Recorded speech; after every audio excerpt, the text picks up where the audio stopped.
everybody? Welcome back to Maker's Bar. Today I'm talking with Micah Erfan. He is a Congressional District 7 representative for the Executive Committee of the Texas Democratic Party. He wears a lot of different hats. We're just chatting for a minute about that before we hit record here. I'm excited to learn more about it. Micah, thanks for coming on.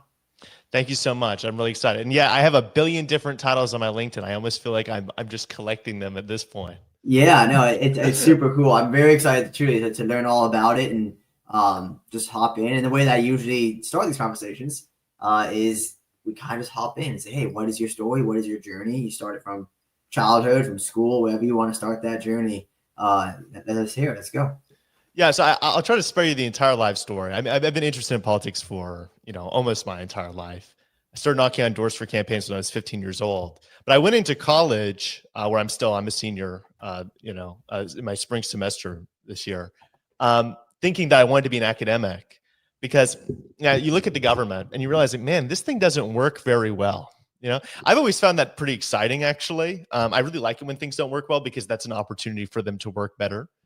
And I was like, okay, well, why hasn't anybody figured out how to make the government work better? Like, why is it so hard to file your taxes? Why are things so expensive, right? And so I thought I needed to be a researcher. But my experience throughout college, being involved with local campaigns, elected officials, made me realize that actually there's a lot of research that already exists. There's a lot of solutions to our problems that are not being implemented. I started heading to my local planning commission's meetings. The Planning Commission in the city of Houston, that's where I live, is the agency which regulates housing development. And I just started heading there because I wanted to understand how the government makes decisions, right? And I was really naive when I started doing this. This was freshman year. I just came there to sit and listen. Anybody could do this, by the way, guys. You can go to almost any of your local elected officials or government bodies meetings to start paying attention. And I realized that in the rooms where those meetings were held, where they're making these really important decisions for the city, there's like no researchers, there's no academics, there's lobbyists, a couple pissed off people, and there's no discussion of research at all. And so throughout this process of being acquainted with local decision-making bodies, I basically discovered that academia was not the place for me, and I wanted to be involved directly so that I could help translate the findings of academics and research to actual politics. And that is basically the motivation for me getting involved with the Democratic Party. There's two parties in this country, and I think that it's on all of us, if we really care about this country and love this country as I do, to pick the one that we agree with more and try to make sure it's better. So whenever it does get power, it uses that power to help Americans. Love it. So what drove you towards the Democratic Party versus the Republican Party? I think that the Republican Party, since Trump has taken the reins, has it's done two things. First of all, it's expanded its appeal with many Americans because it speaks to people's frustrations. I mean, my party just was dealt a big defeat by the Republicans in this past election. So clearly they have their rhetoric is working with a lot of folks because they're speaking to people's frustrations, all the pains that people feel with their system, and they're talking about big changes. But the reason why I prefer the Democratic Party is because I think a lot of the policies that people like Trump champion don't actually help America. They don't actually make America great again. I'll give you just 2 or 3 examples. One of the biggest things that Trump ran on was mass deportations. There's about 15 million undocumented people in this country. And his plan, at least he's promised in the past, is to deport them all. Now, the cost of that would be hundreds of billions of dollars. Most of these people are law-abiding. They're not committing crime. They're actually, if you drive by a construction site, you've probably seen some of them. If you deport 15 million people, not only does it cost the government tons of money, but it takes police off the street from chasing after rapists and criminals and puts them in Hispanic communities trying to find out who's documented. And it would collapse the economy because these people are working jobs and they're paying for stuff at our businesses. So that's like one of those ideas that is big and bold, but I think is bad. And I'll give you just one more example, the tariff idea. Trump really likes tariffs. Tariffs are taxes on imports, the goods that we all consume, because a lot of our goods come from other countries. And they basically have one purpose and one purpose only, to protect companies from competition. American companies that are not very competitive want to be protected from foreign goods that are cheaper. So they ask the government, hey, can you impose all these heavy taxes on the foreign goods so that we can make a profit and stay in business selling more expensive stuff? I think that the problem in our country is not that things aren't expensive enough. I think it's that they're too expensive. I don't think the problem in our country is that we're not taxing working class people enough. I think it might be that we're taxing them a little bit too much. And so that's another one of the ideas that Trump has campaigned on that I find very deeply problematic for our country. And so that leads me to prefer the Democratic Party over the Republican Party. Okay, interesting. I could push back a tad bit on tariffs. I really have no pushback for the immigration thing, other than I just don't think it's going to happen. I think it's a very unrealistic thing they promised. It kind of reminds me of a lot of promises made in 2016, which you probably couldn't vote in that election, I'd assume. I could not vote. I was paying attention, but I could not vote. How old are you now? 22? I'm 21. 21. A young man involved. You're doing so many big things already. You're 21 years old. There's a kid I not on this podcast actually, but I've talked to my own personal podcast. Holden Culota. He's a big RFK guy. Really cool guy as well. He's also around your age. I foresee both of you doing big, awesome things as you mature. I'm also in my 20s. I'm saying this as if I'm 40 years old, but like, I'm 28. Yeah, like, I mean, compared to y'all, though, I mean, truly, you are a young Spark chicken, and you're doing it like you're taking these big leaps for yourself, which is super impressive, super cool. That you're clear-minded on, hey, here's what I want to help, here's what I want to do. You're able to reflect on yourself, like I want to be academic, and actually this is where I fit better. And it's all really cool to me. So, anywho, back in 2016, I was like super anti-Trump guy. I couldn't wrap my mind around how he had this appeal. That 8 years later, you kind of come more to understand. But he made a lot of promises back then. The one that pops in the head now is we're going to lock up Hillary. We're going to lock her up. And then he won the election, and then the crowd started chanting, lock her up. And he said that was all fun before the election. So there's a lot of this, I'm running on these big populist movement rhetoric type things that maybe I'm just an optimist, but I just don't think he's like you said. I couldn't imagine the immigration mass deportation movement. That would blow my mind. I think it would be extremely unpopular, and I think you're right that it won't happen completely. But you'll get a ton of deportations. Yes, I think maybe 1.5 million or something like that. One thing they talk about that I maybe have common ground is deporting just criminals. But it's also important that if you deport criminals, you deport them to foreign prisons, right? Like we've had people that committed criminal offenses, we've deported them, then they come back into the United States, or they go do crimes in other places. I'm not trying to take a bunch of rapists out of American prisons and put them on the streets of Mexico where they can hurt people in Mexico. I care about Mexicans too, or come back here. So it's even that is important. But I'm afraid that a lot of people that are asylum seekers that have lived here for a long time, I live in Houston. There's so many of folks like that around here. They're living their lives. They're contributing. They're assimilating. I don't want to spend our tax dollars uprooting their lives and making our economy worse. Absolutely. I'm 100% aligned with you there. It would go back to that populist fervor. That's like this really populist fever that's the only way that people get behind these ideas is it's just kind of this nationalistic. I think there's good parts of nationalism, but there's also bad parts. And like this is nationalistic, us versus them thing, and they're not real Americans. And these kind of people just don't understand or are lied to about how this affects them economically. I'm 100% aligned with you there. And probably with the we just mentioned H-1B, I think right before this recording as well. I think I'm aligned with you on the H-1B debate as well. Although I shouldn't presume. Where did you end up aligning there? Because you said you were on the kind of front lines there on Twitter. Yeah, I was fighting a lot of people on the H-1B issue. For those of you who are not terminally online, H-1Bs are employment-based visas to higher skilled immigrants, right? So companies can sponsor an immigrant to come from another country to come here. And the big argument has been that H-1Bs are being used to replace Americans, right? They're like stealing all the high wage jobs from Americans and they're giving it to these foreigners.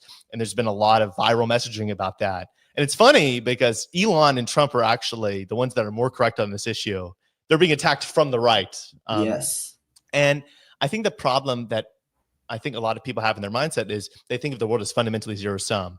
So like a high skill Indian doctor comes here, or an academic, a lot of academics use H-1Bs. They come here, they get a job, and they're doing well. Therefore, Americans must be doing poorly because of that. And I think immigration just isn't like that. If you look at the immigrants that come over, something like 45% of our billion-dollar plus startups in the past couple of decades have been founded by immigrants. Or first generation.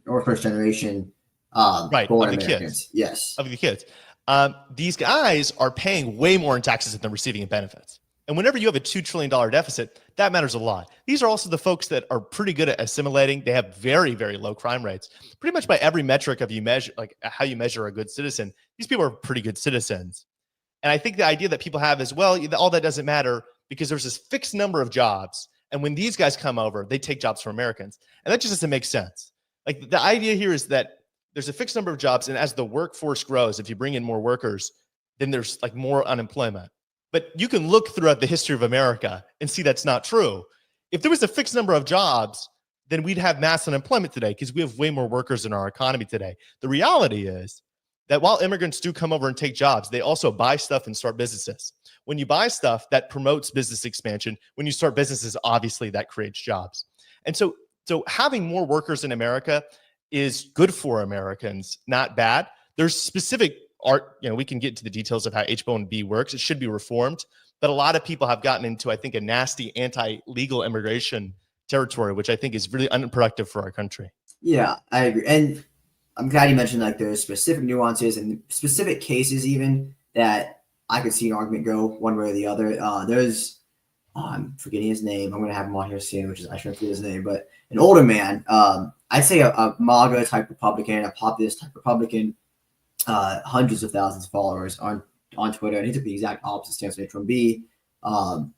And I didn't spend that much time arguing about it online, but I did argue with him a bit because I was like, man, I just don't think you're correct. He's like, dude, you have the craziest takes. I think you have the craziest. And his whole thing, and I do see this a lot actually. Something I kind of started around my brain around more is there's like different versions of when I think an American and what America stands for. I think Americans are people that believe in equal rights for all, that want to work to improve our country, believe in liberal capitalism, with, whatever socialist type government benefits that help, obviously like we can kind of have that debate, but there's an overall American attitude that you assimilate to. And that's what I kind of think when I think Americans. We're all immigrants. But a lot of people on the kind of populist right, they think Americans, I was born in America. I'm American. And they're as staunchly in that belief as I am in mine. And there seems to be those two different types of views of what American means. And for him, it's very much what you're saying. Like, they're taking American jobs. It's not all just the top 1%.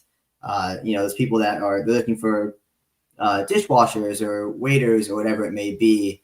And that was kind of the argument he was giving back to me.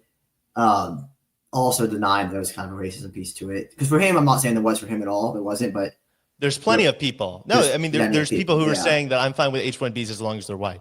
But just to respond to all those things, just in case there's some H-1B haters on there watching this, most of the claims that the people make to say that H-1Bs are a terrible program for America are based on misunderstandings. For instance, they say they're all low-wage workers and they're being paid way lower than wages than normal Americans for the same job. It's actually not true. Something like 75% of H-1B workers are paid more than comparable American workers.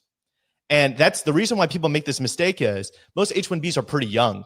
So they're comparing H-1, like young, like 25-year-olds coming for a job to like 50-year-olds that are in the same profession. Obviously, the older people are going to get paid more. The question is it apples to apples who's being paid more? Also, they say we need to make it more expensive to sponsor an H-1B worker, so it's more expensive to hire immigrants over Americans.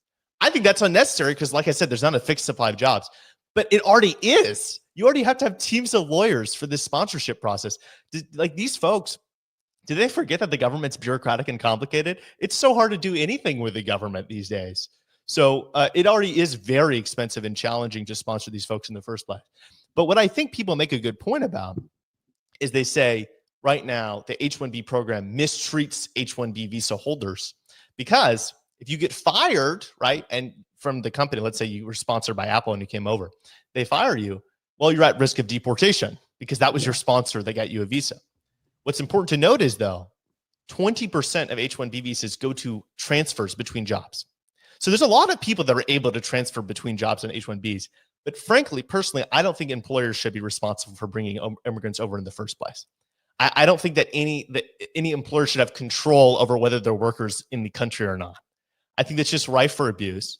Instead, I think that we should have a skills-based system where people, they can take standardized tests, They can have advanced degrees from, prestigious institutions. They can have a business, tons of qualifying activities that show they're going to be net contributors. If you meet those qualifying criteria, you're let into the country and given residency, period. We don't have to tie you to a specific job, right? We just know that you're going to be a net contributor. And I think that's the real theme that I think our immigration policy should have. We'll take refugees. That's important to protect people. But most immigrants we should take in should be people that make Americans' lives better off. That's not just 180 IQ, computer scientists. People that come here and work construction jobs make Americans' lives better off. I don't think that most people understand the demographic situation we have in our country. We have an aging population and like below replacement birth rates for the past 50 years. Since 1975, Americans have not been having enough kids to replace, each generation. So each Native American generation is getting smaller than the last one. The reason why our population is still growing and our economy is not just blowing up is because people come over here and work. Now, folks can say, well, we should fix that. Yeah, we should fix that. Easier said than done. It's actually very hard to increase your own birth rates. If you turn away all the work-based immigrants that are coming into our country right now, instantly, we're going to have to raise taxes dramatically, or the government's going to go bankrupt, because all these old retirees on Social Security and Medicare, we have to fund them, the people that work in this country. And if there's less workers, that means me, you, everyone else is going to have to pay a lot more taxes in order to fund their current benefits. Yeah, I would take that a step further, actually. There's actually a Peter Zane. I should have looked it up. I was thinking about it at boxing, actually. For the listeners, one of my other part-time jobs is I'm a boxing coach. I really enjoy that work. So I was thinking about it at boxing. I really wanted to send you, and I'll send it to you after this, a Peter Zane. He's a geopolitical guy. Presentation where he's talking about different countries, and he talks about demographics in part of it. I've read a few of his books. He's one of my geopolitical guys I really like to follow. And I think the demographic collapse it's not just like as bad as a bankrupting a government is. It can collapse countries, and we've never really seen this before. And as you said, it's easier said than done to increase birth rates. As we urbanize, and this happens to every single country that's urbanized, birth rates go down because kids go from being this extra hand on the farm to another mouth to feed and just an expense, and there is no economic payoff until they're 22, 23, 20, and it changes everything. The urbanization, as great as it is for humans, it changes how birth rates work. And this is one of the things that there's plenty of things actually about China that I'm just like, wow, I can't foresee this. I can't see China lasting as a country in the way it's built now. And but it's one of the many things that's just going to be a huge problem. And it's always been America's superpower is we've built a country that through our capitalistic, optimistic, entrepreneurial nature, through our liberal nature of we're constantly working to get more people rights, that I think it was 80% of people that wanted to immigrate, and this counts people in America that want to immigrate. 80% of people that want to immigrate in the world want to come to America. And it's just incredible. And we've built that country. I agree with you completely. The H-1B shouldn't be tied to a worker. I mean, shouldn't be tied to a job in particular. You should, if you're one of the 80,000 to 100,000 people that win that lottery that year based on the qualifications that you mentioned or some sort of qualifying factors, you should be able to come into the country and be a contributing member. And in my mind, it makes perfect sense because that's how I see being an American. And that's the arguments, especially, and I'll review our conversation here and I'll review some notes, but that's the argument I want to present to everyone else. It's like, hey, they're just on the other side of it, which seems to be the MAGA Republican, right? And the Bernie Sanders left. It horseshoe theories all the way back there. And it's just kind of wild, but yeah. Well, it was, some folks, I mean, I think it's a very simple argument. Would we like to have more net contributor Americans, in our country? Well, yeah, of course. Right.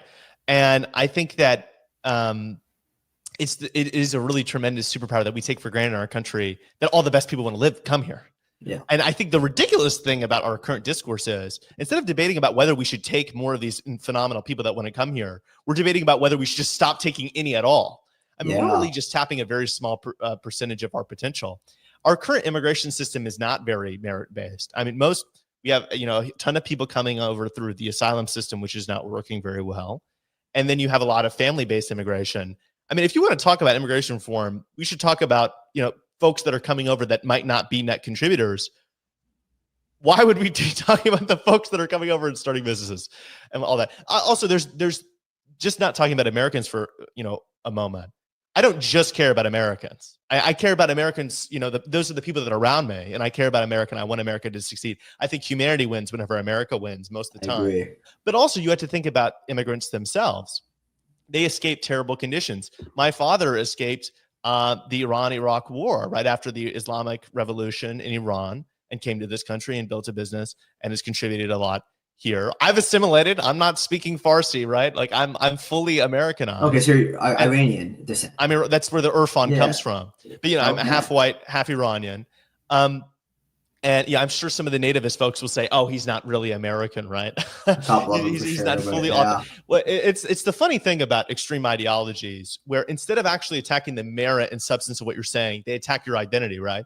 Like some people on the extreme left, and it's really really extreme. Most people are not like this. Will just say, "Oh, you have this opinion. It's because you're in the pockets of industry or whatever. You're owned by the capitalists." And increasingly, people on the nativist, nationalist right say, "Oh, you have an opinion? Oh, you're not really American." They were using this talking point against Jordan Peterson's daughter, who is a legal immigrant to the United States. She was saying she supports legal immigration. And all these guys, instead of arguing against her point, they said, "You're actually not American because you're an immigrant." And I think people do themselves a disservice whenever they turn off their brain by just, like you're not helping anyone by just dismissing people's arguments and engaging with them in a bad faith way. Absolutely. I couldn't agree with you more. The bad thing is that there is an incentive to do it, at least on social media. It does turn into followers a lot of the time. I mean, I saw, and actually this is kind of a good, I'm going to segue us into Middle East for a second, because it also will touch on tariffs here in a second with that. But what I saw with the Israel-Hamas war on October 7th, which was since that moment, it was really been a huge focus of mine. It was one of those things I was talking about before, very much offline in with Israelis and Palestinians. I have family that lives in Israel. And my America story is my grandparents escaped. On one side, escaped the Holocaust before it really happened, escaped persecution, ended up in Cuba. And my grandma's first language was Spanish, her second language was Yiddish, came here escaping, it was communism of some sort. I can't remember who was in charge of that exact moment. It might have been Castro, but escaped that, got to Florida, and then became American. And she had nothing but 2 candlesticks to her name and 2 silver candlesticks. A really incredible story. That's my got to America story. The other part of my family ended up going to Israel, and their story is very different. But this was one of the big topics for me, was Israel Palestine. What I saw was there were people. The most prominent name probably is Jackson Hinkle, which I don't know if you know that name. I'm unfortunately aware of who that is. Unfortunately, so he gained over 1 million followers in the span of 3 months just by hopping on a bandwagon of one side, ended up choosing the pro-Palestine side, which is, in my argument, not very pro-Palestine at all. It's not pro-Palestinian at all. He doesn't really care about the people, but more so the destruction of Israel, unfortunately. And he really hops on that bandwagon, and bad faith argument after bad faith argument, and he'd use these kind of identity arguments.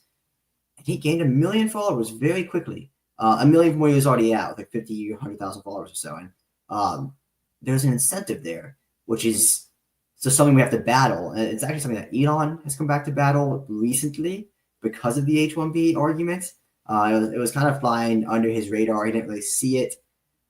I hope so, that he didn't really see it before. Then he gets attacked by it himself, and it was eye-opening in his own words. So I hope social media continues to kind of fix itself in that sense.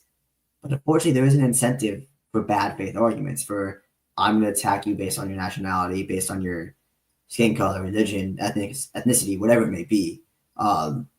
It does work for people. Candace Owens is another one that it is working tremendously for. You see that these ideologies reoccur over time, and they're doing very well in our current social media ecosystem because it amplifies them.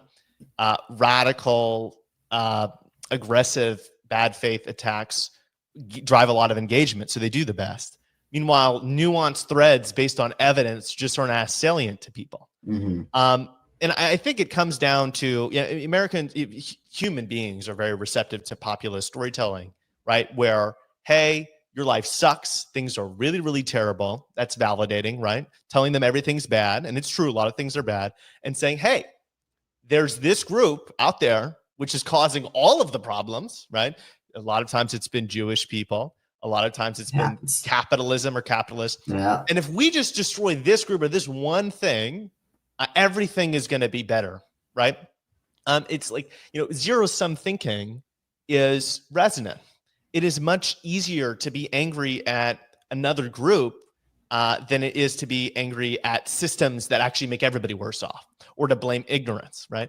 I think the true story of politics is the one that I think we can tell a story of politics that is more effective than the one that people like me have been telling historically, which is to talk about, I think ultimately it is a system that rewards bad, selfish decisions. That's our big problem. What do I mean by that? Well, I think if you look at our country, you see that people do what's in their own interest 99% of the time. And what's in their own interest is quite bad often these days because our political system is so broken. In the city of Chicago, 22% of their money is going to public sector pensions. The city's going bankrupt. And it's like, well, how does something like that happen? Did they do a calculation that actually that's the optimal amount to spend on pensions? Of course not. That is the accumulation of many bad decisions over the generations. Politicians love to promise future money to an interest group that is very powerful electorally that can help them win. And they do that. And they impoverish the public. Our national debt is similar to that. We have $2 trillion in borrowing this year. We have interest payments, which are $1 trillion this year. So half our borrowing is just to pay our previous interest on our debt. Now, for people to understand, right now, 30 cents of every dollar the federal government spends is borrowed. I'm not against all government borrowing. I think government borrowing can be appropriate sometimes, but that is clearly a ridiculous amount of borrowing, especially when the economy is doing so well. And what it's doing is it's deeply impoverishing our government in the future. So for forever, we're going to have to be paying higher taxes for less benefits. The government, you think the government doesn't do stuff for you already? Guess what? It's about to do even less, and it's about to take even more of your money. How does that happen? Well, because they're politically incentivized to do that. Nobody wants to cut anything. Everybody wants to give you stuff, right?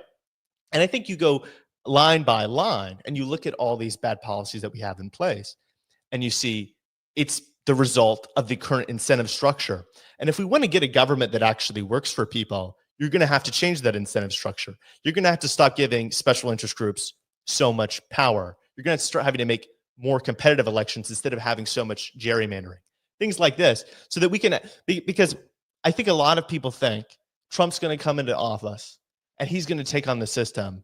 And now we're just going to have good people that are going to fix everything. The problem is not just the people. The problem is the system that incentivizes those people. Yet we've been waiting for a new group to come in and fix all of our problems for a long time. And they keep promising us that we're going to come in, we're going to change everything. And nothing ever changes because the problem is deeper than that. It's more structural than that. Absolutely. I couldn't agree more. But on that note, what are the things that you're working towards specifically now trying to change that structure? So let's dive in a bit more to your background and things you're working on today. Like, what are some of these short-term missions that you're on? I guess they could be long-term as well, but. Well, right. So in terms of my work, I'm into content creation now because I think viral political messaging is important. Right now, bad views are popular. And good views are not very popular. A lot of national debt, a lot of people don't even talk about that. Things I try to point to all the examples of the insane laws that we have in our country, because I think it's important to wake people up if we ever want to start fixing these systems. Our government has become a tool to sabotage competition. For a long time, I thought regulations were there to protect us from exploitation. And some of them definitely are. But there's plenty of them that are actually there to protect industry from competition. And so we ask ourselves, why are things so expensive, right? Why are industries so concentrated? Well, it's sometimes because they've worked with the government to completely ban competition. And I'll give you one example. I was just in Puerto Rico. Puerto Rico is a very poor place. The poverty rate is 45%. Now, they're an island country, so they import everything through, cargo ships. but there's only about like 2 or 3, a few, very small number of ships that are actually able to deliver all of their cargo. Because right now we have a law called the Jones Act, which basically gives American shipping companies a monopoly on these routes. So all these foreign ships are coming into the dock of Puerto Rico, and they're actually not able to drop anything off, because the rule is, if for any ship to go between 2 U.S. ports, they have to be American built, American owned, American staffed, and American flagged. So if you have a Spanish ship coming in, they got tons of stuff on it, and they stop at Puerto Rico, guess what? They can't let anything off if they want to stop at any other port in America. They can only stop at one port. So you get these ridiculous scenes where a ship will come, dock at Puerto Rico. It will go to Texas, like Houston. It will switch some of its cargo, will drop it off. It will drop off the rest on another American cargo ship, and then that ship will go back to Puerto Rico. This is a little bit complicated, but the moral of the story is the actual cost to Puerto Ricans is something like $450 a year per person, right? Wow. Yeah. These regulations that are anti-competition, anti-consumer add up, and it help explain why things end up costing so much across the board. That's the Jones Act. I've heard of the Jones Act, but I did not know actually what was being implemented there. It's interesting to me because as I'm talking to you, you sound like someone who, upon entering politics, will be drawn to support kind of the Elon branch of the Republican Party. You want to cut government regulations more, things that make sense at least. Would you want to downsize like the government bureaucracy as it stands at the moment? I think that we should, I think that people that are anti-regulation for anti-regulation's sake are ideologues. I can talk to you about instances where we need more regulation. But I think the thing for me is I want a government that works for Americans. And I think you can look across the board and you see a government that works for special interest groups and rent seekers. It works to protect them from us, right, in competition, rather than to protect us from them, as they should. Now, I think a lot of people, I have conservative family, I talk to them, they say, oh, shouldn't you be a Republican? And I wish I could support what the Republicans are doing. Sometimes they get it rhetorically, like, Elon will talk about the national debt, and I appreciate that. The reason why I can't support them is, I'll give you a few reasons. First, I think that institutions are important. Democrats have been talking a lot about institutions for the past 2 election cycles. It didn't get them very far because it's boring, but it does matter. Trump tried to overturn the last election, and I think that's unacceptable. Elon spreads misinformation about institutions all the time, and they're supporting right now an appointment for the Attorney General, the Department of Justice head, that has a list of people he wants to prosecute and put in jail. Who's on that list? Tons of different politicians from the other party. That is not acceptable at all. What people need to understand is, as soon as you have the political people in political power using their state force against their enemies, trying to suppress their political opposition, you very, very quickly devolve into an authoritarian society, which has tons of ripple effects. Because now, whenever we want to decide who's going to be in charge, there's going to be violence and disruption, which is not only, that sucks itself, it leads to societal destabilization. We have a tremendous gift in this country that we have a peaceful transition of power in a democratic system. Even though the government sucks, at least we have peace, because that allows you to go start an organization to fix a problem that you want. That allows you to be free on mostly safe streets. And people don't know what they're losing when that goes away. People in Iran and Venezuela would do anything to have a government that was equally dysfunctional to ours, not as authoritarian and dysfunctional as theirs. So that's number one. Number two, I think that a lot of times the actual policy doesn't match the rhetoric. So we're talking about government streamlining. That's important. But a lot of their ideas are to abolish the Consumer Financial Protection Bureau and the Department of Education. The Department of Education needs reform, but the reality is having a federal department which coordinates all of our education activities around the country is actually important for business to have an effective education system. The Consumer Financial Protection Bureau is one of the most efficiently organized regulatory agencies in the entire country. It's one of the ones that's actually probably doing a good job. And so I think it's not just what the problem that you speak to, it's about whether you actually are championing real policies to solve it. And I think a lot of times the policies that they're championing would unfortunately do more harm than good. I agree. I think you're back. I think I'm viewing you more back to where I stand politically now. I like to say I'm a centrist, but in all honesty, I'm a little center left. Just kind of how I stand, because I like some of the rhetoric that I see, that just like you, like, oh, this sounds nice, but I never see implementation from the right side. And it's the authoritarianism that scares me, because I go back and forth with friends or family. Actually, a very diverse political family. I'm a centrist. I have a brother who's pretty far right, and a brother who's pretty far left, and then I have a brother who's apolitical, just kind of like a regular guy, and his wife's kind of a regular woman, and so he's like a little bit right, she's a little bit left, and it's very interesting political talks that way. But when I talk with the brother who's kind of on the right, and friends who are on the right, and I'm the authoritarian for the exact reason you put it. I couldn't even put it better. It's like, hey, we have this stable thing, and we have peaceful transfer of power, which is like one of our many superpowers, that we were always able to get that right.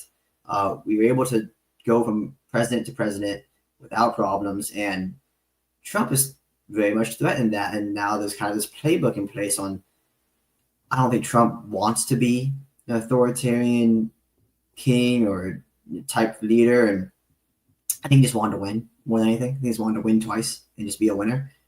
But he wrote a playbook for someone that may want to do that, may want to destabilize our democracy. I would just follow the same thing he did, except I would push much harder when it came to that.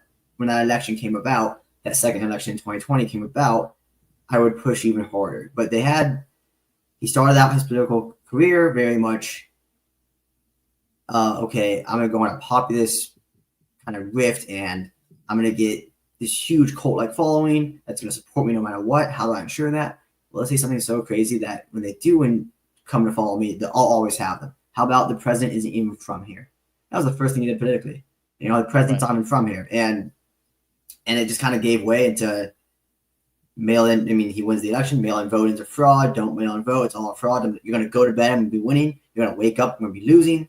Everyone knew in that moment. Like, right. Everyone that was paying attention knew, like, well, whoever's winning when you go to bed, the Democrats are going to get a big push. Biden's going to get a big push because Democrats are going to vote more mail-in than Republicans do, especially with COVID.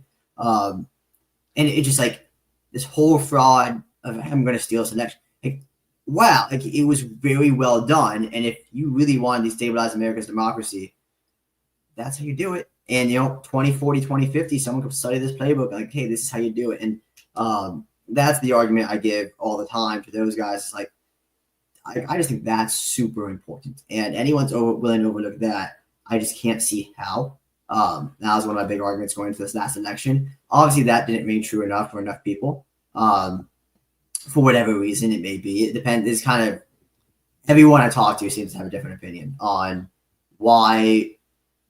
I actually wasn't that big of a win when you look at the final vote tally. It wasn't over 50%, but it wasn't over 50%. Democrats are coping whenever they emphasize that, we were expecting to win the popular vote. Everybody said we were going to win the popular vote, and then we lost it. That is not good enough. No pats on the back for that. I think there's three things I want to say about this. Yeah.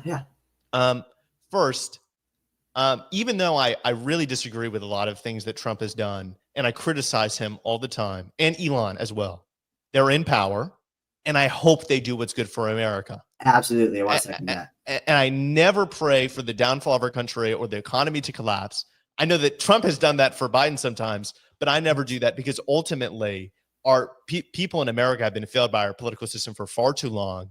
And I'd be much more happy to be wrong and them to do something good for us than for me to feel like I'm vindicated, taunting my neighbors who voted for the other party. Number two, it's not just those two issues that I disagree with the Republicans on. I think that's important to mention. I believe in women's right to choose. I think that our gun discussion in this country is ridiculous. We're made to believe that any form of gun control is a violation of the Second Amendment. I think the really simple stuff is making a background check system that works. We have people that are actually criminals, like they are in criminal databases, which are able to get guns because we haven't modernized our criminal background check system. We don't know which guns are legal and which guns are illegal to crack down on the black market, because we don't have any sort of database that police have access to tell which guns are legal and illegal. We know that folks are going into gun stores and buying straw purchases. They buy 10 guns and they flip them on the street, but we don't have any system to actually go after those people. This is the kind of insanity that happens. In Uvalde, we had a school that was shot up by somebody who was clearly mentally unwell. I'm a gun owner myself. I've been shooting ever since I was a little kid. But these are there's many areas like this where I think, the Republican Party has taken a stance that is just dogmatic and not helpful. One of the areas that I'm most worried about for this upcoming Trump administration is foreign policy. I don't think that we need a neoconservative foreign policy. I think the Iraq War was a catastrophe for humanity. 500,000 people dead for what? It's not like Iraq is a wonderful democracy today. But I don't think isolationism is the answer either. We have countries like Russia and China which want to see our demise. 85,000 Americans are dying a year to fentanyl, largely because China is importing tons of fentanyl into Mexico to come and poison Americans.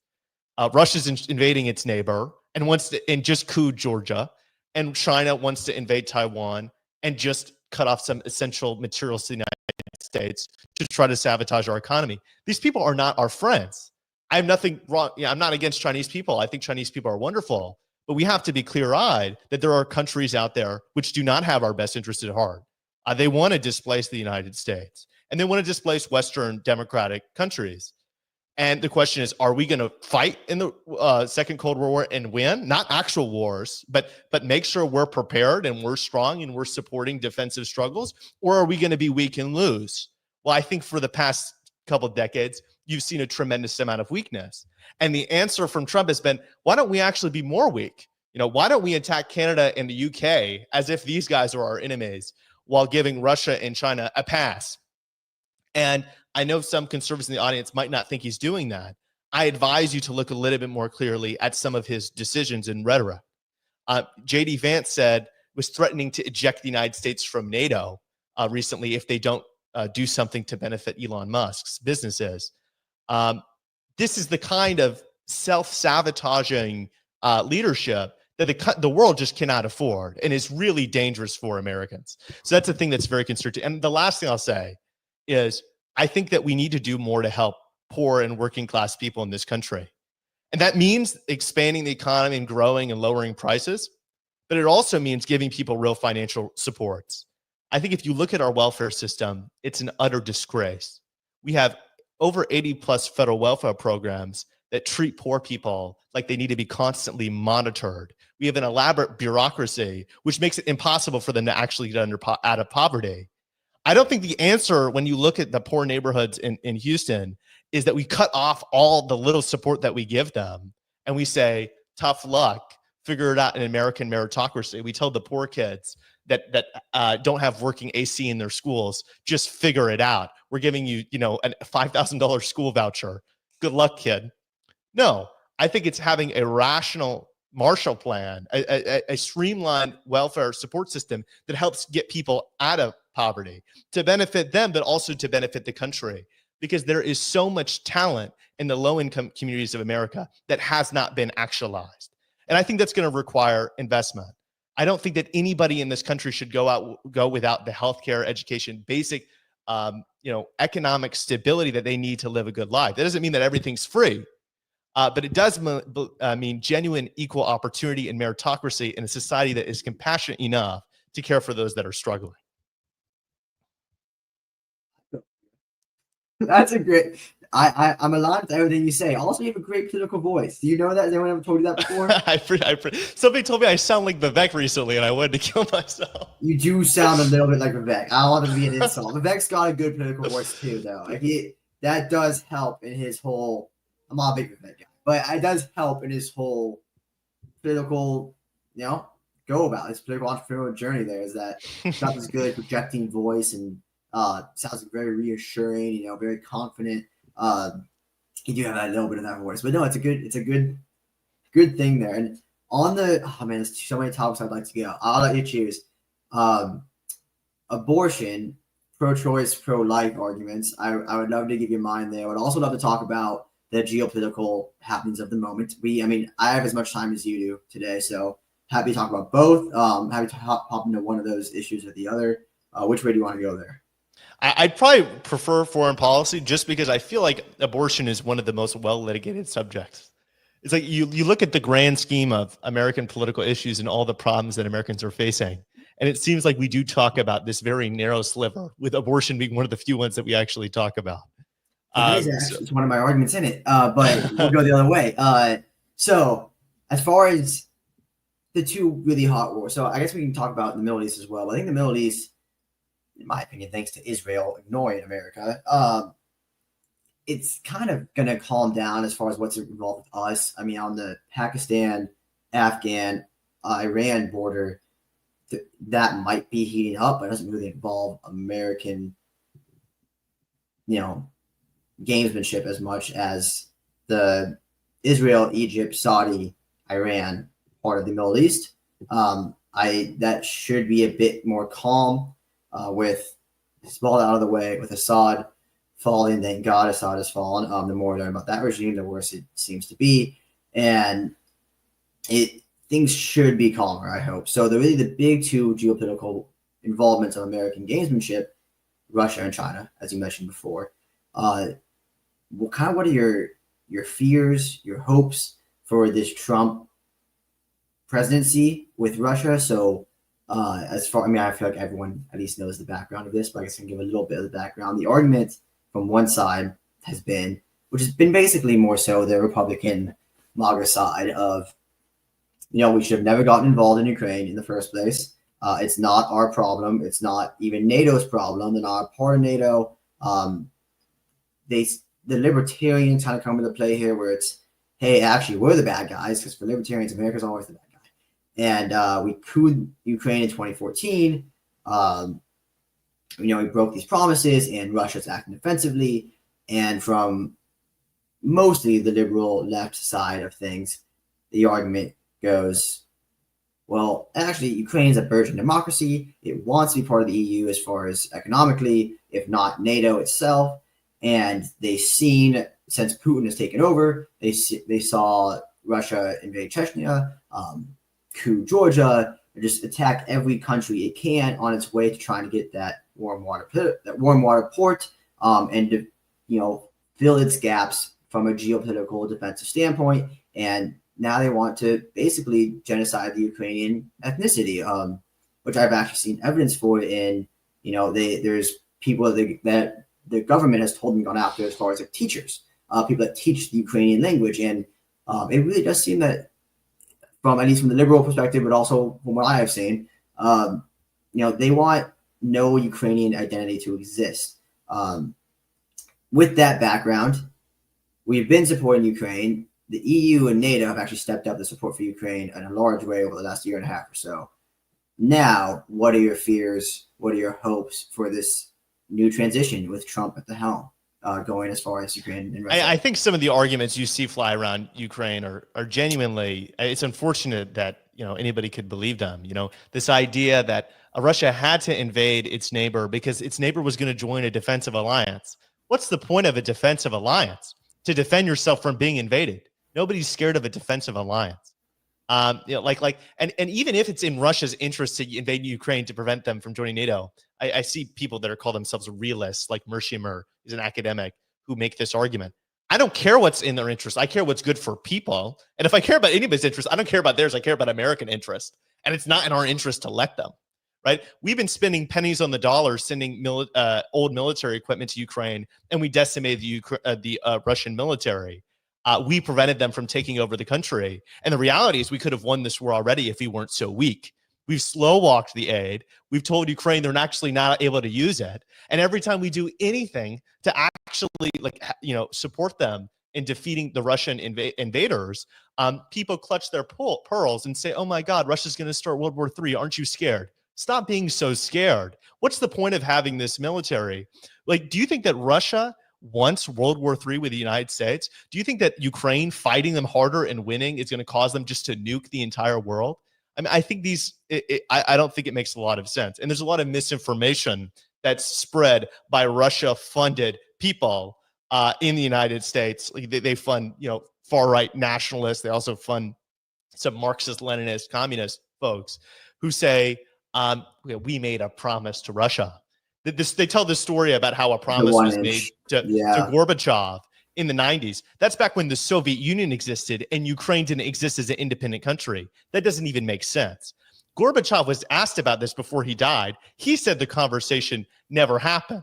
And also, I mean, these are countries that came about afterwards. And the final point that's important to note is that in 2014, when the so-called pro-Western coup happened, none of the folks that were trying to fight against the Russian-backed oligarch at the time wanted to join NATO. They wanted to join the EU. Ukraine was neutral until Crimea was invaded by Russia. They only wanted to join NATO after Russia already invaded them. So it's a ridiculous talking point. Now, here to answer your question, what is Trump going to do? It's interesting because he surrounded himself with a mixture of folks. You know, you have people like Waltz, which is his national security advisor, and Marco Rubio, which are more Russia hawks. And then you have people like Elon and like David Sachs, right, who are extremely isolationist. Elon has business investments in China, for instance, that make him extraordinarily dovish on the Chinese question. So my hope is that Trump is interested enough in making a good deal that he's actually willing to threaten them and say, hey, if you don't sign a deal with Ukraine that respects, you know, at least most of their territorial integrity, we will just bump our aid to them and make sure you lose, because we could do that. I think Ukraine's going to lose some territory, and Trump's victory was ultimately bad for them.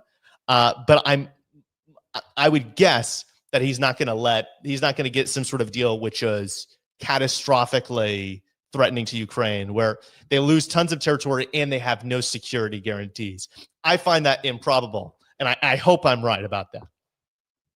I hope you're right about that as well. And the thing is, at least from, even if I want to take the right's perspective or the David Sachs, the tech bros, who it's a whole new part of the right that I both agree with and disagree with it lots of times. Their geopolitical views I just hardcore disagree with. But even if I want to take a stance like, hey, we should negotiate a ceasefire, negotiate a deal, you know, a permanent peace deal.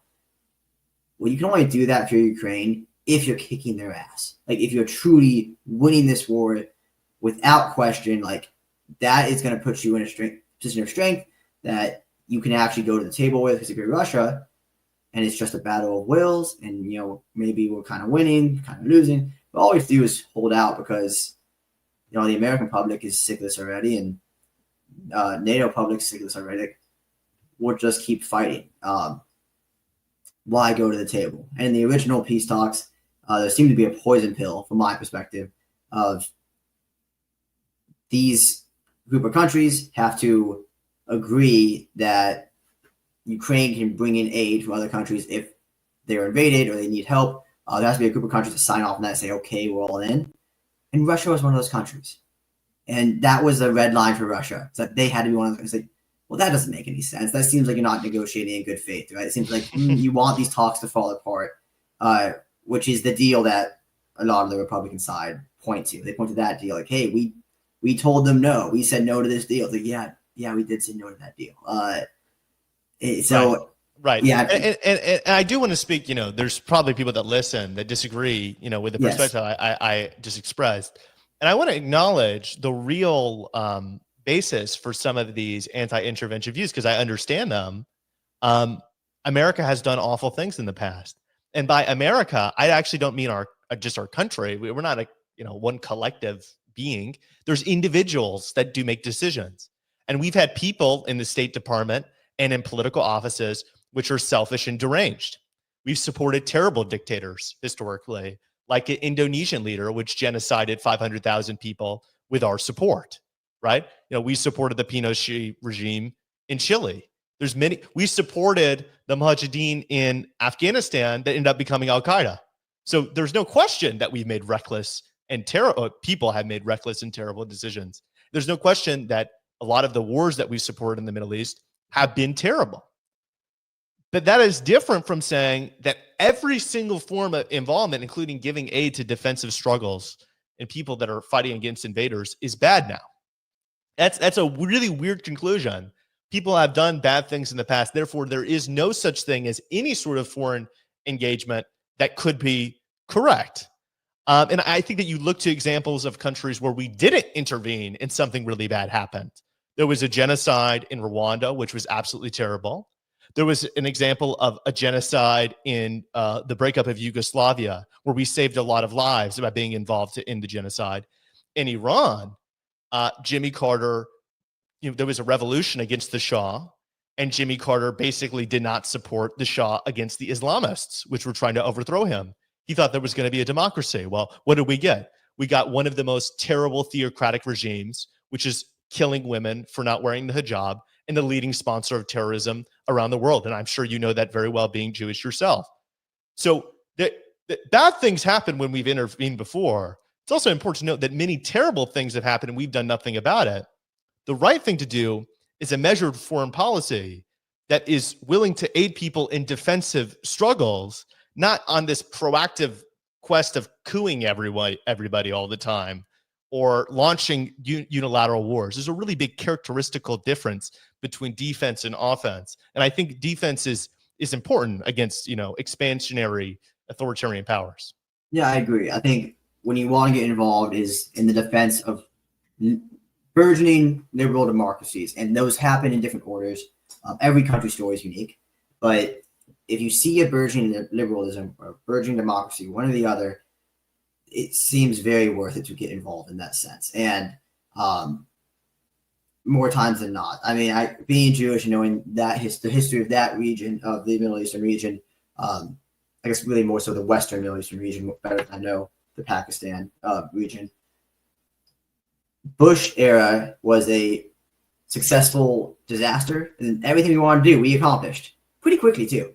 And the Obama era was, I guess it's kind of the other way around. The Bush era was a disastrous success, and the Obama era was a successful disaster, because when Obama came in, we kind of just looked at Egypt when they were having their coup, their Arab Spring, and just said, yeah, you know what, actually, we said we're going to help you, we're not going to help you.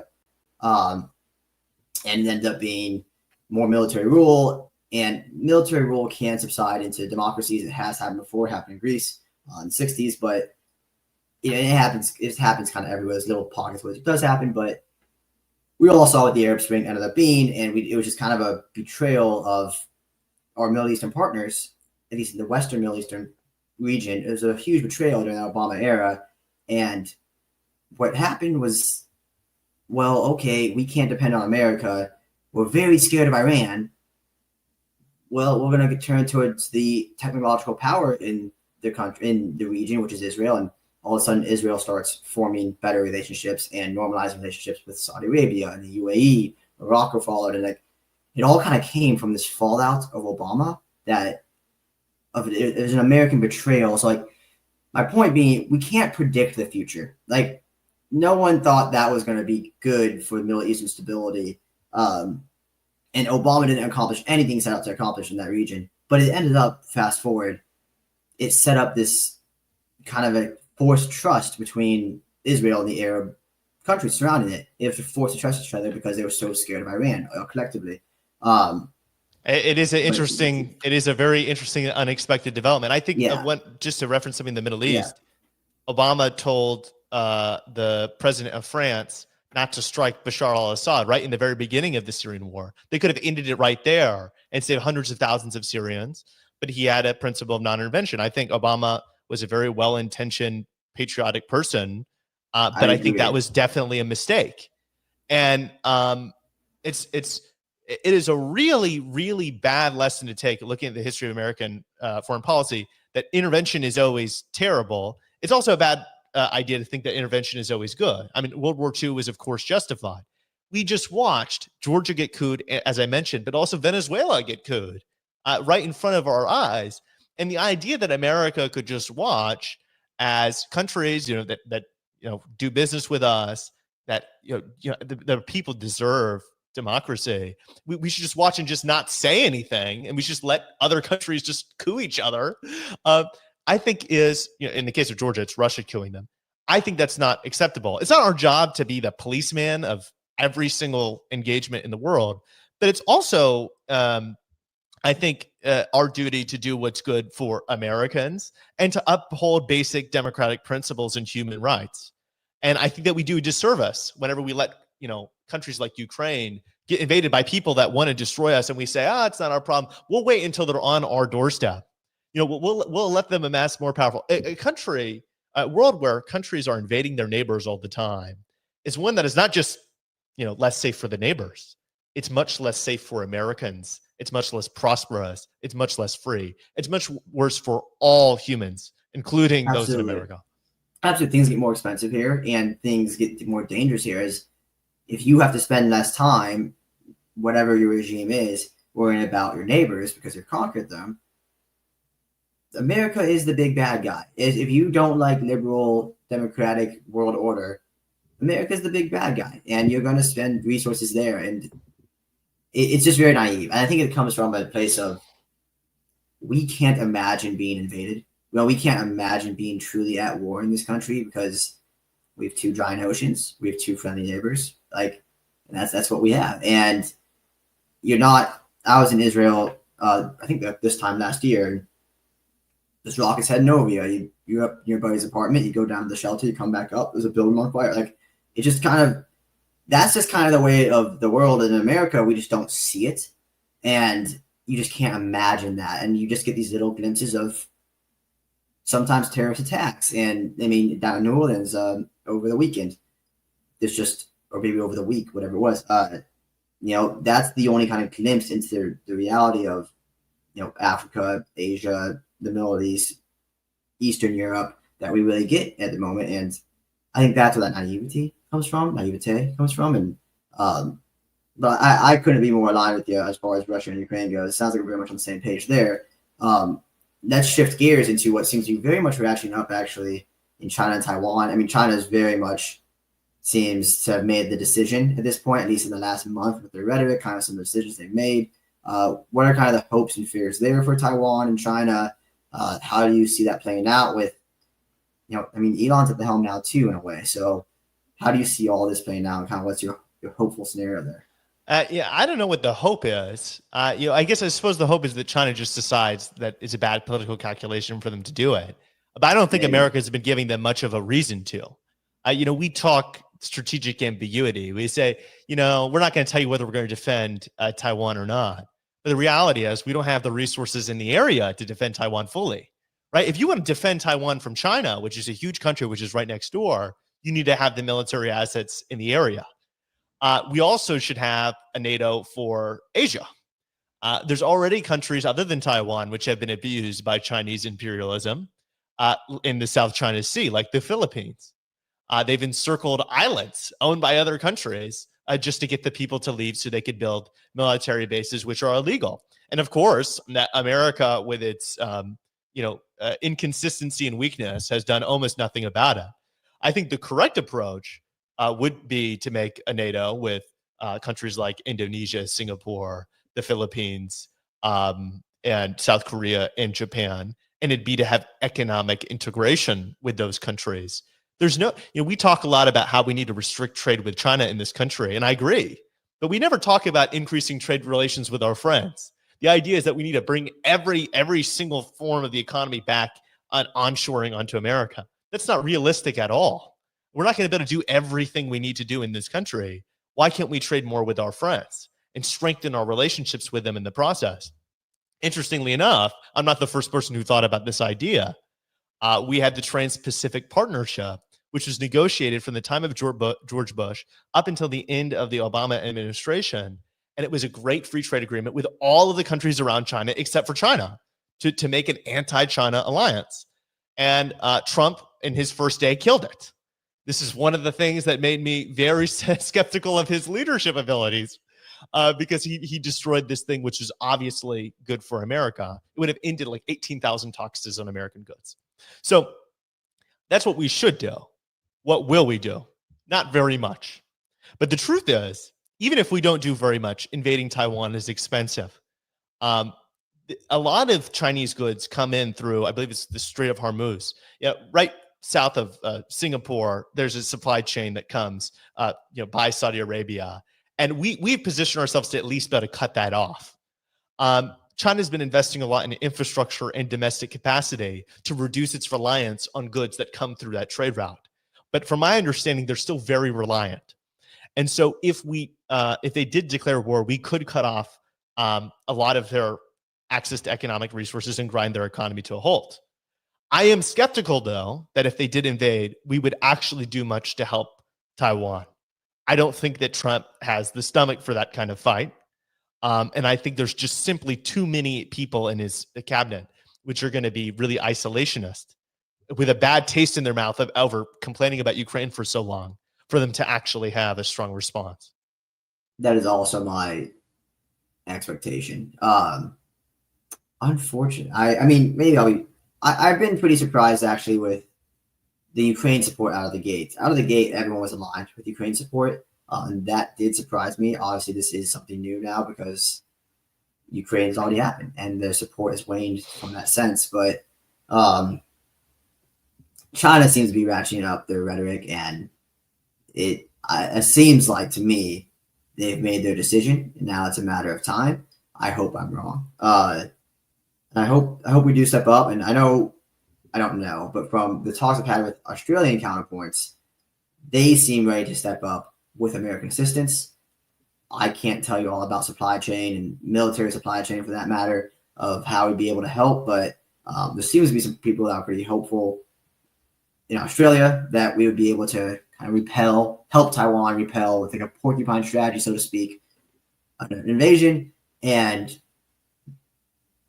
from their perspective, from a military perspective, you win that war by outlasting China because we could grind their economy to a halt. And that's where actually to wrap it all back up here, or to do a full circle here with the tariffs discussion. I agree with you from an economic perspective. Like if we're talking about an economic world, a rational world, the whole point of tariffs are taxes, and it's a tax on your own people, and it makes no sense. We want an open free trade world. I'm 100% aligned with you as far as economically speaking. I will give Trump credit when I have heard him speak about, I mean, not every time he speaks about it. He is kind of all over the place, but we forget he's 80 as well, or close to it. And just kind of loses his mind a bit as well. Biden made us forget that. But there are times at least where he's talked about it. He goes, yeah, no, I know tariffs are bad for the consumer, but I want to hit hard with tariffs. And that hard hitting tariff, huge tariffs, should happen so we can take them back fast because it's going to cripple their economy and they're going to say, hey, we don't want this trade war. We don't want this fight. Let's go to the table with American terms, basically. And that would be a great idea if we didn't already know how that works. We already had a trade war with China, and it destroyed hundreds of thousands of manufacturing jobs, raised consumer prices, caused a temporary stock market crash and a dip in the economy. And what do we get? Well, we had a trade deal. We got a deal with them that they didn't honor and almost changed nothing. Yeah. Congratulations, the great negotiator, right? And it's, whenever you're talking about universal tariffs on even countries that are treating us fairly, that's absurd. He just had a tweet recently about how tariffs alone will cause an economic renaissance. That is absurd and completely ridiculous. And it simply shouldn't be entertained. Because frankly, anybody who's ever researched this topic knows it's not the case. And the only people that are pretending this is a good idea, I think, are the propagandists, the sycophants, or the folks that want to believe it's true. And I don't blame people for wanting to believe it's true. A lot of people identify with Trump because he's spoken out against the system. He's promising them big change, and they don't like the people that he doesn't like. Well, congratulations. I understand not liking the people he doesn't like. I understand wanting big change. But you need to understand that not all big change is good change. The big change he's talking for is a regressive tax hike on low-income Americans to protect industries from competition. That's the secondary important part. I think that we have a red tape, anti-competitive economy, a non-competition economy. We ban it whenever we have the opportunity to. Our businesses, instead of innovating, lobby the government for special subsidies and privileges, and it leads to slower growth and higher prices for Americans. And so instead of actually tackling that real regime, which is inflating our housing costs and making the American dream unaffordable, we have a president who's talking about upping the protectionist barriers that protect those industries from competition, making it easier for them to stay in business and make money without innovating or without lowering prices.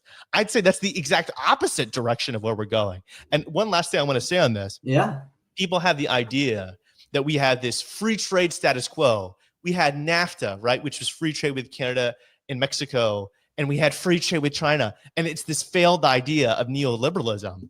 And I think that these people have actually not looked at what the status quo is before they decide to attack it, because the status quo is protectionism. The status quo is tariffs. American goods, when they're sent to other countries, are tariffed and restricted in all kinds of ways. And foreign goods, when they come here, are tariffed and restricted all kinds of ways. We had a baby formula shortage not that long ago because of we ban imports of foreign baby formula. So whenever one assembly line doesn't work anymore, now none of our babies can get food. This is the kind of ridiculousness which is already happening in our country. It's not a break from the status quo. It's strengthening the already broken elements of the status quo, in my view. Oh, that makes sense. I think that's a good argument. And as far as the NAFTA bashing goes, that one is really caught me off guard because this is his deal. This is his deal. He's attacking from 2016. The USMCA. That's his NAFTA 2. It's basically NAFTA 2. Yeah, it's It makes to me that makes no sense. That one really I didn't fully understand. Even if I'm arguing for it. Can you still hear me? Sorry. I can hear you. Okay, everything went silent again there for a second. I got a little nervous as I drop out, but there's an argument for completely combining the Canadian and American economies. And I haven't really looked into this, but if it's complete free trade, cool, I'm all about it. But I know that the basis of that argument has been, look at this deal we just made, it's horrible. And it's coming from the people that made the deal. And it's like, to me, it's like, I just don't understand at all where you're coming from there. But, if you want to make a better deal, great, let's make a better deal. I'm all about it. But as far as Micah goes, what are you focused on the next, I don't know how you kind of view your time horizon here, but let's say the next 2 to 4 years, kind of what's the focus there? And then what's this long-term vision that you have for yourself, knowing that you're 21, it can change, but what are those two things? So, I'm applying for law schools right now. So I'm awaiting my decisions. And I'm sure everybody if you follow me on Twitter, you'll know as soon as I find out. Okay, I'll post it instantly. That takes a lot of my time. I'm trying to be involved in content creation and changing the rhetoric. In terms of my organizing, I work on trying to change our housing laws. This is something that we haven't talked about very much, but there's a tremendous housing shortage in our country, which means that folks in my generation and your generation just can't afford a place to live. It's impossible to buy a home. Renting is extraordinarily expensive, and it's grown way faster than people's wages. And it's a fully manufactured shortage. It didn't need to be like this. People, if they looked at the local regulations that are in place, they would be completely shocked. In most of our country, we've banned almost every single kind of affordable development style: multifamily, townhomes, apartments, building condominiums above stores. The kind of walkable places we go see whenever we go on vacation in Europe are just illegal to build here. In its place is a car-centric sprawl, spread out, huge lots, big houses, which create tons of scarcity. Because if you look at a place like San Francisco where everyone wants to live, there's a very limited supply of units, and there's a ton of people that want to live there, right? There's a ton of other barriers that folks have used to also limit the supply. But this is the kind of issue which is enormous. It's had a tremendously negative effect on working Americans, and I've been trying to organize to fix it. The good news is in the city of Houston, we actually passed some really big laws last year, which I organized for, to expand the amount of legal development styles which were available. And now I'm working on trying to get some state level laws passed for that same end. Finally, with the Democratic Party, I think that the Democratic Party has an opportunity to reevaluate and rediscover itself in terms of its policy agenda. Double down on the things that you got right, and explore some new ideas where you haven't developed your narrative as much. I think Democrats have been directionless for a while because so much of the identity that has united the camp has been anti-Trumpism. And clearly that's not going to work anymore that now Trump is out of the picture. I think Democrats are discovering that it's not good enough to say that Trump's attacks on our status quo are bad.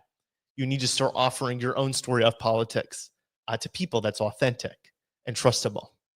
And so I'm trying to be involved in formulating that message so that whenever the next election comes around, Democrats are there talking about the real issues Americans are struggling with and having real solutions to actually solve those problems. I'm trying to do that here in Texas. And I know many of my friends are trying to do the same around the country. I love it. I love it. I think authenticity itself is something you need to hammer home to everyone in the Democratic Party. I think that was one of the major turnoffs for the average voter. I don't know if I am the average voter, but I feel like I know a lot of people who might be the average voter, and I feel like I have a good finger on the pulse for that. And there was always not this authenticity problem, especially with Kamala. But with the party, they just didn't see it as authentic. They saw it as very tailored, trying to say the right things with the right people. That hit home very hard for my Jewish friends, the Jewish community with Kamala, and the Arab community for that matter, playing different ads on the Israel-Palestine conflict in different parts of the country, as if Twitter doesn't exist and we wouldn't figure that out. It's funny because Trump did the same thing, but when you're in power, you get a lot less leeway on these things, right? That is true. That is true. Like you can't run against the guy, as the incumbent, you can't run against the person who's you're trying to challenge you. You have to run on your own record and your own ideas. Yes. And I think the problem that Democrats have had is the Republican Party has a very clear brand. We're going to stop World War III. We're going to seal the borders. We're going to stop shipping your jobs overseas, right? And they've had all this time to develop it. And they have these messengers like Trump, which when they say it, you really believe that they believe it, right? So he sounds like a normal guy who's just saying what he thinks. And for Democrats, with the switch, Kamala was talking about all these tax credits that people have never heard about before, right? The only credible message that I think she was able to deliver that people really trusted were, I care about abortion, right? I think that people should have the right to choose. And that's just not enough of a brand, right? Like Democrats need to have their own story of politics. And the thing is, you don't need to, people chase the polls. There's a consultant class in our country, which is all about just whatever the polls currently say, that's the stance that we should have. I think that's a backwards view of politics. What you should do is you should explain to people the truth, why America is not working for them like it should, and how we can make it better in a few succinct, simple ways, and repeat it over and over and over again. And when you get into office, champion actual policies to deliver. We've seen a lot. We haven't seen Democrats, I think, do as good of a job as they need to do, especially in blue states. I'm a red state Democrat. So, we get a lot more leeway. We haven't been in power, so we haven't really made any mistakes here. But you look at blue state Democrats like California and New York, and you see a lot of talking the talk, but not walking the walk. There is no reason why blue states should have the most expensive housing in the country. There is no reason why it should be have an impossibly high cost of living, and a lot of these common sense issues that working class Americans are struggling with. If Democrats want to be the party of the working class, they need to make sure they deliver for them. They have actual evidence-based ideas to do that. Now, many Democrats have around the country. I'm not just attacking all Democrats, but I think the brand really needs help right now, and we have the opportunity to rebrand. Yeah, that's a great point. And are there any mentors, books, courses, anything in particular that's played a big role in your journey? I read a lot of academic papers, which helps me. I really like a diversity of perspectives, which makes me, I have a lot of folks across the ideological spectrum who think I'm just like them. They tell me, Micah, you're a progressive, or Micah, you're a libertarian. And it's actually because I just like to listen to people. You're a MAGA guest. If they ever want to talk to somebody on the other side, I would love to talk to them just to understand their perspective. I am trying to build up currently what my thought process is, at least as I go into 2025, 2026, is I'll build up all these guests. I'll show them, hey, I'm a good normal guy who has an open mind and wants to talk and see all the perspectives, and then I get to come back and bring y'all on and have y'all sit down for hopefully a friendly conversation. It's not about debating, Debating is a really unproductive thing because the goal is to win instead of to find out what's true. I agree. But in terms of what's inspired me the most, I think the work of the Niskanen Center is fantastic. They're a think tank which I think champions a really positive pro-growth vision for the United States. I'm very involved in the YIMBY movement. So there's like the housing theory of everything, which is a great article, which y'all could read. I think there's an organization I'm involved with, which is called Project Liberal, trying to revive the American liberal tradition. And by liberal, what we mean is democracy, free enterprise for individuals, a system that respects individual rights and defends the things that have made the Western civilizations much more successful than other ones. Namely, we respect individuals' ability to author their own destiny, and we reject a view of the state that uses its force to enforce its religion on people, forced homogeneity, centralized economic control, and ideas like that. So I really suggest everybody here looks into Project Liberal. Yeah, a huge Project Liberal fan myself as well. And I think liberal needs to be rebranded back into its original brand. I hate that it's become this word that's just associated with the left or parts of the left. It's like DEI or something, right? Like, people say it just means you support, critical race theory or something. And I'm like, that's such you have one of the richest traditions in the history of human civilization. The thing that is the basis of everything that we have in the West, the civil rights movement, everything that we Americans generally agree on. And somehow the word has been used to represent very niche views rather than kind of the mainstream thing that differentiates us from the rest of the world. No, absolutely. And this is the problem that will never be solved as far as words gaining new definitions, rather maliciously. I mean, they do it, the ominous they, but they do it on purpose, right? Like, you try to change opinions, you change the opinion of the word. And it works well. I think that itself needs to rebrand itself. But I very much enjoyed this conversation, Micah. I'm looking forward to following your journey, where your decision on law school is, and having you back on to talk with some guests that disagree with you. And that's what I'm trying to do here. I'm trying to build a big brand of a big network, more so, of lots of good people that, hey, I'm happy to say you're a good guy that I saw on Twitter. So you seem like the same exact guy here, which is awesome to say. And just people that have different views, and we try and get to the better place, slowly but surely, as the promise of America is. So again, thanks for coming on. I really appreciate your time. Really appreciate it. Guys, subscribe to my burgeoning YouTube channel. Please do. Tell them where y'all can find them. Just look at Micah Erfan. We'll link it in the description. Okay. I want to be a podcaster like you whenever I grow up. Yeah, I also want to be a podcaster when I grow up. Full-time podcaster would be amazing. That'd be a super cool way to live life. Anywho, have a great evening, and I'm sure we'll talk to you soon. Thanks so much. Thank